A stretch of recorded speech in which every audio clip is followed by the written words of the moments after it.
What's up, everybody? Happy Friday. Hope all you're having a great day so far. Getting into this episode of GH. Yo, Madeline Reeves has no shame about her shit. Let me tell you something. I knew the moment she started crying, her ass was lying. Because let me tell you something. When somebody crying and you don't see no tears, that shit ain't real. I was like, I did not see no tears. I'm like, how are you crying, but there ain't no real tears coming down? I knew she was lying. Lying ass. And then, of course, she tried to tell them, oh, it would be nice if, she got a parole. She's going to be up for the parole board or whatever for early release. And that's when Nina and Maxie figured it out. They was like, yep, that's the whole reason you wanted us here. That's why you started crying, talking about, oh, I regret everything I've ever done. That's the whole fucking reason, because you wanted them to speak nicely on your behalf so you can get out of prison early. I said, get the fuck out of here. Nina and Maxie was not falling for that shit. I think at first they was falling for it until she mentioned that parole board. I say, yep, as soon as she mentioned parole, it started clicking in their head. That bitch trying to pump us. She was trying to play their ass. Nina wasn't falling for that shit. She was like, nope. She said, you know what? Nina was like, I would tell you to go to hell, but you're already there, so ain't no point in me telling you. To me, just to add salt to the wound, I would have still told her to go to hell. That's just my point. I would have still told her to. Because what she did to Nina was so fucked up, yo. You put this girl in a coma for 20 years of her life. 20 years. She lost her child because of you. Or so she thinks. All because of you. I was like, this bitch here. I said, hell no. And of course, Valentine went to go see Madeline or whatever, looking for Nina's child. I said, wait. I was under the impression Nina had a miscarriage. So you mean to tell me Nina actually carried that baby to term while she was in a coma and had that child? Because remember, they kept saying 4 years ago that she lost the baby. The baby, she had a miscarriage. So her and Silas's child is still out there. I think y'all might get y'all wish, because a lot of people been saying this for years. Kiki could have been her daughter. I say, oh shit. What if that's? Wait a minute. What if that's the reason why it's so easy for Ava to betray her daughter like that and to basically wage war against Kiki? What if it's so easy for her to do that because that's not even really her child? Oh shit. Because remember when... Hold on. Because you remember...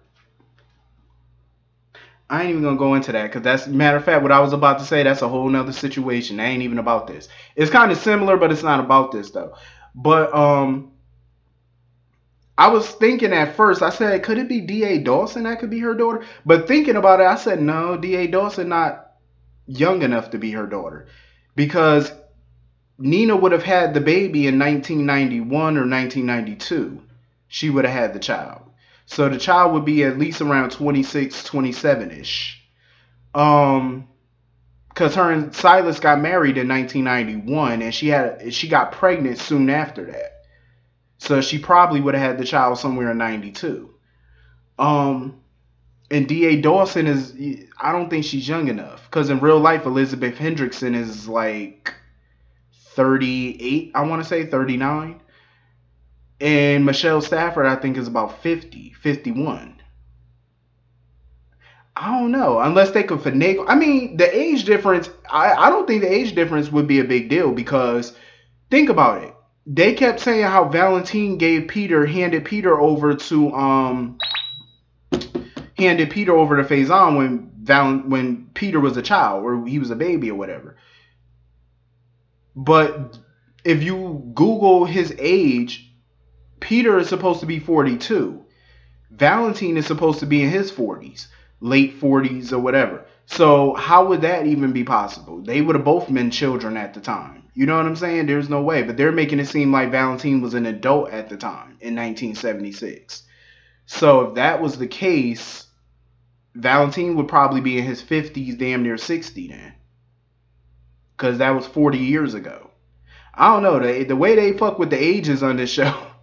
It's so annoying how they just keep fucking everybody's ages up. Like that's why I don't even try to play the age game, because it's like you're not gonna win that game.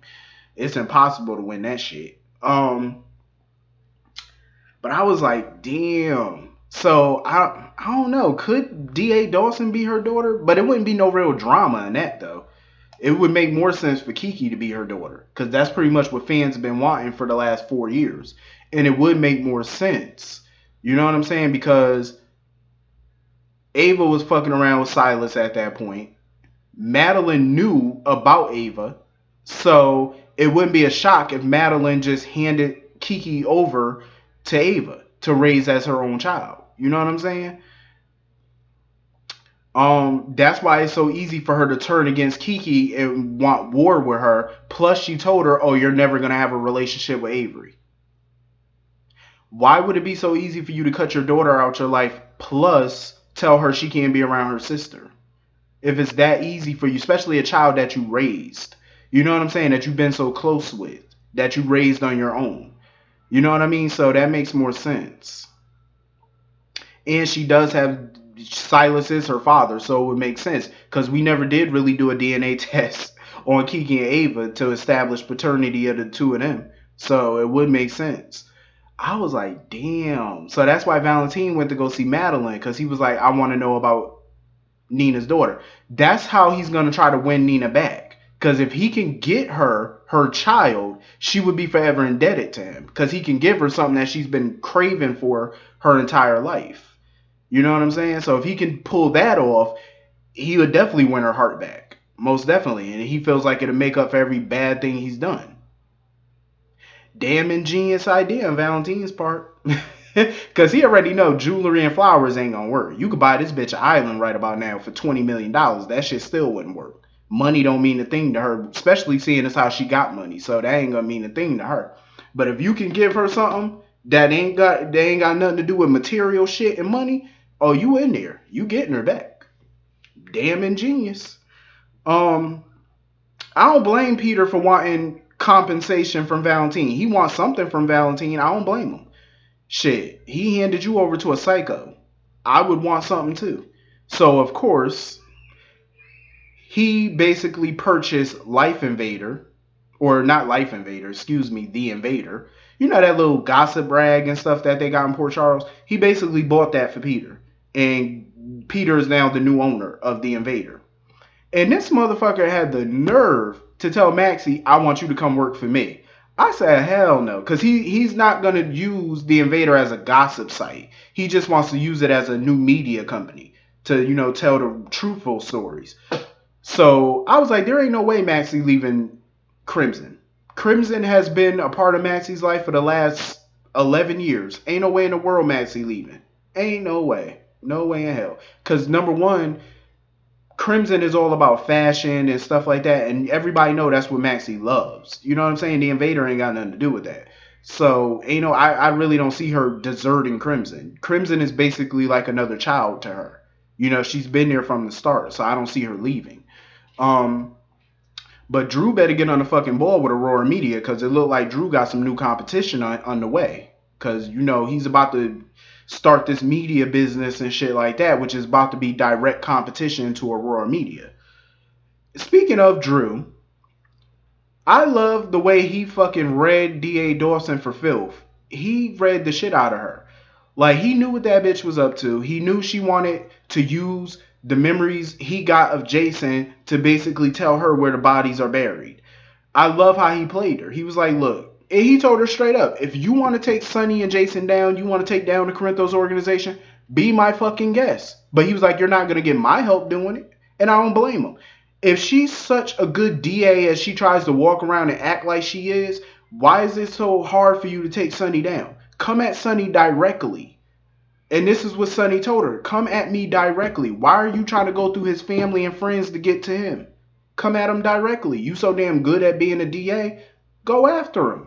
Do your due diligence. Do your fucking job. Investigate. Why are you coming to Drew talking about, oh, I need your help to build the case?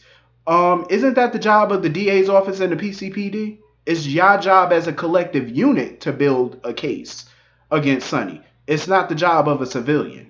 See, this is why the PCPD look like a bunch of jokes.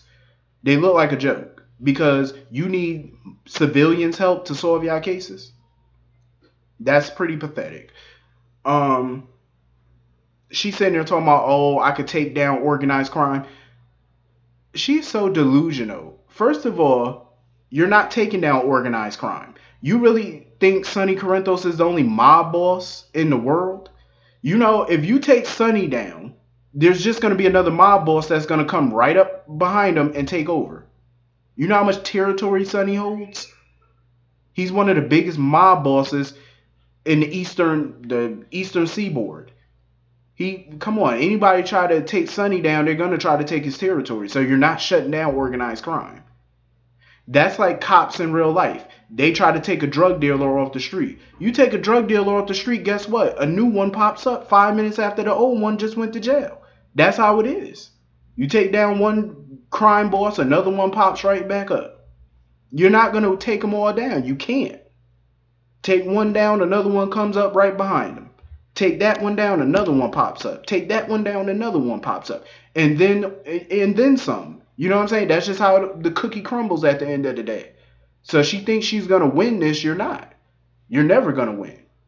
Even if you're successful in taking Sonny and Jason out, you still got to deal with a whole new crime figure. Because I promise you another one going to pop up. It's the cost of doing business. It is what it is. That's what happens. Take one down, another one pop right back up. It is what it is. And normally I would give somebody an A for effort, but she gets an F for effort because it's like you're not even trying. Like Drew said, do it the old-fashioned way. Build a case, investigate, go get some witnesses, do your damn job. You know what I mean? Stop trying to look for the easy way. Because what comes easy ain't gonna last too long. It ain't gonna last long. You wanna know why? Because you took the shortcut. Do the work. Put in the work. How did you become a DA if you're not gonna put in that work? You know what I'm saying? How? How you think you're gonna take down this big crime boss that other DAs have failed to take down? How you think you're gonna do it? Oh, I know how I'm gonna do it. Oh, I'm just gonna use Drew and Jason. Jason ain't never gonna snitch. And even Drew told her that. She told me, oh, I have to at least try. You're wasting your time. You're wasting your time. Jason's not gonna flip on Sonny. You could threaten him. You could threaten whoever. He's not gonna flip. It's not gonna happen. You can try all you want. It won't happen. So anyway, what else happened on this shit? So Alexis decided to throw a party for Wiley, a welcome to the family party. She invited Bobby, of course, and Mike and Sonny. It was so funny because Mike was holding that baby. When Sonny was holding the baby, Mike was like, oh, this baby looked just like Carly. Got her eyes, got her nose. Sonny talking about, oh. Even a man with Alzheimer's can tell you that baby is Michael's. And Sonny keep talking about, no, I told you, Dad, the baby is not related to Carly. I said, what do you mean the baby's not? Well, biologically, the child is not related to Carly, but that is technically her nephew. Technically. Biologically, it's her grandson, but technically, it's her nephew. But I'm like, Sonny, you've been married to Carly 5 times. You've known this woman over 20 years. And if your father can see her physical features in that child, how come you can't? And you're holding the child. You're looking directly at the child. Then when I seen the baby eyebrows, I was like, hello, those eyebrows are practically blonde. Michael has blonde hair, kinda. Carly got blonde hair. Put 2 and 2 together. Even an Alzheimer's patient is basically telling you that child has Carly's features. How are you her husband who's been married to her 5 times and known her for 20 years, over 20 years? You can't see her features in that child? You can't see Michael's features in that child? And you knew Michael when he was a baby. How you can't see their features in that baby? I'm like, why are they dumbing people down? I felt bad for Michael, though, when he was holding the baby and stuff like that. And then Mike kept on saying, oh, be good to your son and stuff. I felt bad for him. Brad, little bitch ass, sitting there keep making all these faces. I'm like, why is nobody noticing all these little facial expressions he making? I just hope they beat the shit out of Brad. I can't stand Brad. Julian come up in there bursting through the doors. I don't blame Julian for flipping on Sonny. I don't, because you know what? Julian is just trying to mind his business, handle his business. All he's trying to do is expand his bar. Sonny talking about, oh, I don't give a damn about what you do. Sonny, stop lying. Obviously you do, because you got every contractor and building inspector in your fucking pocket, stopping him from expanding. And I hope, and at this point, I wouldn't blame Julian if he found that body and turned that shit into the DA. I wouldn't blame him, because you know what? Sonny's the one who keeps this feud between him and Julian going. Julian is just trying to mind his business, expand his business to make more money. He's just minding his business and you're fucking with him. So if he comes after you, it's your fault. It's your fault if he comes after you. And I wouldn't blame Julian if he did, because Sonny's the one who's keeping this dumbass feud going. Julian Ben squashed it when he left the business. Sonny's the one who's starting this shit. Or because you got a little dead body in the fucking foundation, that's your fault. You shouldn't have been doing dirt. That's your fault. And I knew Julian was going to notice that baby's facial features were different. I knew Julian. Everybody was trying to say, oh, well, all babies change and stuff after a couple of weeks, which is true. That is true. But Julian was like, no, this baby facial expression, like his face has completely changed. Like that baby do not look like the same baby. Then when he tried to look the picture up on the phone, they took bitch ass Brad gonna sit there and try to accidentally knock the phone out his hand. I say, you old bitch. I hope somebody whoop his ass, like, oh punk. So of course Alexis get the phone call and she needed to talk to Lucas and them. And here goes Sam. Oh, is it about Julian? Shut the hell up, Sam. Shut up. Like, seriously. So you really think Alexis' phone call was about Julian? Shut up. Sam getting on my nerves now. Like, I've said this a million times. I completely understand her anger towards him. I get it. But it's like your little snide comments and snide remarks. You just seem like a little girl, like a little 13-year-old teenager who's mad at her parents. Oh, I'm not talking to you. Oh, I'm ignoring you. Or, you know, with these little snarky ass comments she keeps making. Julian didn't even barely said a word to Sam. You know, he was mainly talking to Alexis when he came back into the house. Sam's the one who always got something smart to say to him. Like, if you don't fuck with him and you don't want to, you don't want him around, you don't want him in your life, that's fine. But that's not your house. And that baby is technically his grandchild, so he has every right to be there. You know what I'm saying? Even though he wasn't invited. But still, if you don't want to engage with him, how about you just keep your little snarky comments to yourself? If you ain't got nothing to say, nothing nice to say, how about you just say nothing? Stop acting like a child. Like, seriously, it's getting childish. And I know some people in the comments going to say, well, he did endanger. Listen, you don't have to bring up the situation. I've watched the show. I know why she's upset with him. And like I said, I totally agree with why she's upset. But it's like, damn, stop the snark. It's getting annoying. It's like, come on. It's getting so aggravating at this point. But of course, none of us are shocked that the birth mother wants the child back. I was like, damn, Brad was basically looking like, oh shit, I'm in trouble. I say, yeah, bitch, you in trouble. I was like, damn. I had a feeling too that the birth mother, everybody knew the birth mother was gonna change her mind.